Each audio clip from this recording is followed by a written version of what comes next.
everyone, and welcome to this taster session for music and music technology. This session is entitled Musical Borrowing and Digital Sampling in Music. This talk encompasses issues across the study of music and music technology, so it is appropriate for prospective students looking to study either the music or music technology degree programs at Keele University. So welcome to this virtual taster session that you would normally have had on campus.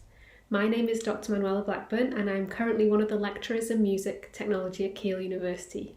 My research interests are focused on electronic music, sampling and composing. This taster session delves into the concepts of musical borrowing and digital sampling. I'm planning to refer to a number of works from the repertoire here, so I hope you can look these up on YouTube as I go along. This will allow you to hear all sorts of weird and wonderful examples of musical borrowing in action. This topic evolved out of my own research interests, observing acts of borrowing and sampling. The more examples I came across and listened to, the more curious I became with the idea of musical recycling and how ideas from the past can continue to fuel new creativity long after their initial appearances and heyday. I've also recently published an article and editorial focused on the collection and expansion of terminology used to describe musical borrowing and sampling, which was very revealing on the scale of language in use for this, which I'll discuss a little later on. So what is musical borrowing? This can be defined as taking something from an existing piece of music and using it in a new piece. This something may be anything from a melody to a structural plan, but it must be sufficiently individual to be identifiable as coming from this particular work. This quote is from Peter Burkholder, a leading researcher and academic in musical borrowing. This quote describes the action of taking something musical and inserting it into something new. We can imagine here that the extraction could be of a 4-bar phrase from a piano sonata being taken and used within a new composition, perhaps as the starting point or inspiration for a new piece. This quote also suggests that it's not just melodies that can be borrowed, so things like chords, intervals, structural plans, phrasing patterns and rhythms may also be up for grabs in instances of musical borrowing. You might be asking yourself, why study musical borrowing? It's a good question, and the main reasons are that we can learn a lot from composers who have looked at other musical genres, time periods and cultures. This process widens our knowledge of musical repertoire because we are forced to engage with a new work and the original work. I often view this as a process of musical discovery, finding out about works I had no previous knowledge of. This also enables us to start a research trail. We can also discover hidden relationships between a new work and its original context. And we can build a better understanding of musical borrowing, which can assist us in our own development of skills for composition. Another important quote from Peter Burkholder states, "Large categories like borrowing or quotation are not enough. There are many ways of using existing music, and it's necessary to differentiate between them." I really agree with Burkholder here and can see the need for other terms and language that better express the various ways music is taken or lifted from its original context and into something new. My own research has gone to great lengths to pool this language together to see how others talk about the processes of musical borrowing. To get some ideas flowing about this terminology as an extension to the words borrowing and quotation, can you think of any musical styles which rely on musical borrowing? I'll give you a moment to think about this. Okay, so hopefully you managed to think of some terms or even styles or musical approaches that depend on musical borrowing to exist. Here are a few terms that exemplify this a little bit more. So we have allusion, a reference in a musical work to another work or a style or convention. Allusion to a particular work is generally distinguished from quotation in that material is not quoted directly, but a reference is made through some other similarity between the two works, such as a gesture, a melody or rhythmic contour, or perhaps even timbre, texture or form. The word paraphrase. So this might refer to a melody line that's been taken from somewhere and then reordered or reconfigured to refer back to the original, but in a slightly varied form. The word sampling here, taking a sound or recording from an environment or an instrument or another source entirely and using it within a new work. So I think we're all familiar with that term sampling and have examples that easily come to mind for that. Then parody. Parody is a style of music which involves changing or copying existing musical ideas or lyrics and achieving a comical or tongue-in-cheek effect by the mocking of the original version. For this we can think of the works of Weird Al Yankovic or the music emerging from Spinal Tap. Homage. So works of homage are musical works that honour, pay respect and commemorate the work of others, usually greater composers that are viewed in high esteem. Homage works usually take on musical characteristics, elements or features of existing music in order to communicate this aspect of respect, thus involving some sort of musical borrowing. Mashups. Mashups are formed by blending two or more existing songs, usually by combining the vocal track of one song seamlessly over the instrumental track of another. It sounds easy enough, but it's actually quite a challenge to pull this off successfully. Check out Freelance Hellraiser's Touch of Genius that blends Christina Aguilera's Genie in the Bottle with the Strokes' Hard to Explain for a good example of this. The word remix. So as you may already know, a remix is where an original song or track has been amended, changed or adapted, providing a different version to the original. Remixes are useful mechanisms to get the most out of a work. For example, you may have a song that could be remixed into a dance track, serving an entirely different audience via a very efficient means. The word cover song. So this is a performance or recording of a song done by someone other than the original artist or band. This involves taking the whole of an existing song, not just parts of it, as in sampling, but the whole entire track.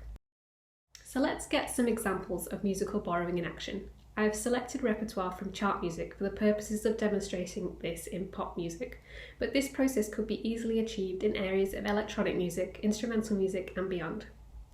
So here are 4 examples of artists all engaging with musical borrowing. I've chosen these 4 for their relatively recent status and for their explicit use of sampled or borrowed content. The borrowing is blatant in all 4, and there is a sense of dependency upon the borrowed material. If you pull this borrowed material out the mix, there would certainly be something missing. So for the first one, A.J. Tracy's Ladbroke Grove. This samples a line of Georgia Smith's Wandering Romance. The lyrics are something along the lines of, no one knows the pain, no one sees what I see in you, no one feels the same, no one sees myself like you do. So what is curious here in this work is the pitch shifting or the transposition of the sampled content. In the original, Georgia's lyrics take on a very sombre or soulful sound, but in the new version they now appear faster and much higher than they sounded in the original.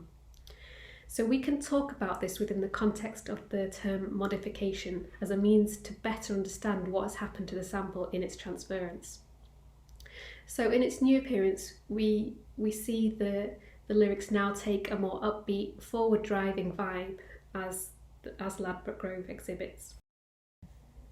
Next example, Haim's Summer Girl. This contains a sample from Lou Reed's Walk on the Wild Side. This overt use of an iconic bass line enables Summer Girl to exhibit the same carefree, easy listening vibe of Lou Reed's original. Haim's release of the work as a summer hit clearly aimed for the chilled, laid-back feel, reliant on this sample's appearance. In Lil Nas X Old Town Road, this features a sample that's talked about quite widely. This sample is actually part of a 3-step process, since the original sample from the 9 Inch Nails was sampled by producer Young Keo in the first instance in his beat-making venture. This new track was then taken up and sampled by Lil Nas X in his work Old Town Road. The final example I have here is Ariana Grande's 7 Rings, which uses a melody from Rodgers and Hammerstein's My Favourite Things, a famous song featured in The Sound of Music. Here we do not have a direct lifting of audio, so sampling is not taking place. Instead, we have the uptake of an existing melody, re-performed for the purpose of this new song. The collision of a 1950s show tune with a contemporary pop princess seems like an unlikely combination, but it appears to work here, observing the success it has had as a #1 hit in 2019 across the world. My own research has taught me that durations are very important to consider when thinking about sampling within music. So here you can see a diagram of all possible samples that could be extracted from an existing work. So it ranges from the very small, so from the size of a grain, and all the way to the entirety of a work. So we can start to think about how much of a work is taken where we want to start analysing sampled music. Some further examples of sampling that get me particularly excited include those that exhibit very wide genre or era leaps. What I mean by this is those works that look to far out or distant genres or times for their sampled content. These distant pairings seem so unlikely and unconventional that this contributes to their appeal or originality of hybrid content. So some examples I've collated here include Keele's pop song Like You from 2006, which contains a sample from a recording of Mozart's Magic Flute opera. So the idea of opera music featuring within pop music really does sound like a very unlikely pairing. So I do encourage you to listen to this example to get a full sense of what's actually going on in that one. Another one, which was more contemporary, is Meek Mill's hip-hop track Lord Knows from 2015. This contains a sample from a recording of Mozart's Requiem in D minor. Again, looking back centuries for a piece of instrumental music to accompany hip-hop music seems very unlikely and very unconventional, but the track is again quite reliant on this instrumental content. So as you listen, just see how you would relate to this piece had that content not been there. The last one here, MC Piotti's rap track Bum Bum Tam Tam from 2018, contains a sample from a recording of J.S. Bach's Partita in A minor for flute. So looking again at these wide distances, 2018, looking way back to 1723. So these huge gaps in history are quite interesting and alarming to see contemporary artists looking back in history that far.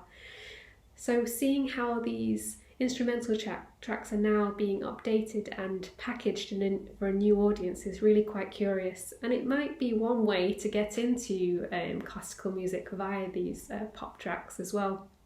Thinking about updating instrumental music for a different audience and thinking about making it more trendy or more on topic are other ways to view these types of sampling.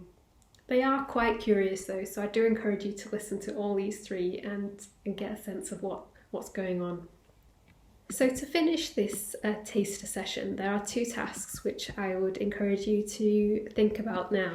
So the first one is to consider the following statements and provide some notes on your reactions. Do you agree with these statements or disagree?